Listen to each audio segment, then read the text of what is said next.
महाराज जी, मन की अवस्था है कि किसी भी को देखकर मन में कुछ भी भाव आ जाता है या कभी जजमेंट से आ जाती है कि मतलब जैसे घर में बच्चे हैं, अगर दुर्व्यवहार कर रहे हैं तो क्रोध आ जाता है और सोचा और बोला जाता है जो मन अंदर चल रहा हो। तो महाराज जी, ऐसे में एक कर्म बन जाता है क्या? हाँ, क्यों नहीं, कर्म क्यों नहीं बन जाता है। अब यदि हमारा कटु व्यवहार है बच्चों के प्रति, एक मर्यादा है। माता पिता और गुरु और शिक्षक ये अपने शिष्य और अपने बच्चों पर दोष दर्शन कर सकते हैं, इनका अधिकार है। गुण और दोष दर्शन करके दोषों के त्याग के लिए उचित दंड का विधान कर सकते हैं।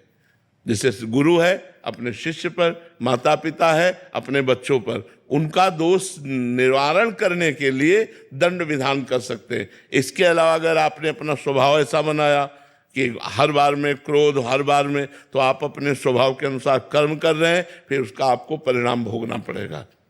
हमें क्रोध करने का नाटक करना है, लेकिन थोड़ी ही देर में हमारा हृदय शीतल है, उसको आशीर्वाद दे रहा है और उसको फिर बुलाकर, देखो समझ रहे हो ना, आज के बाद गलती नहीं, कोई गलती नहीं, चलो आगे चलो।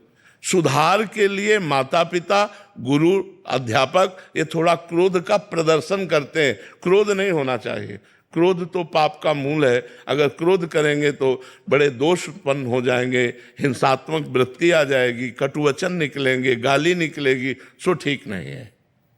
महाराज जी, समझ के किया हुआ क्रोध में कोई कर्म नहीं बनता? नहीं, उसमें हम अपने कर्तव्य का पालन कर रहे हैं। जैसे एक बड़ा अधिकारी है और 50 लोग उसके अंडर में है और उनमें कोई प्रमाद कर रहा, अपने कर्तव्य का पालन नहीं कर रहा, तो उसे क्रोध का नाटक करना पड़ेगा। मतलब वो भय दिखाना कर अपने कार्य को पूरा कराना, ये उसका कर्तव्य, क्योंकि अधिकारी है, ऐसे टीचर है, ऐसे गुरु है, ऐसे माता पिता है। तो हमें अपने कर्तव्य के पालन करने में कोई भी संकोच नहीं होना चाहिए, लेकिन कर्तव्य से विलग फिर नहीं होना चाहिए, कर्तव्य से विलग नहीं होना चाहिए।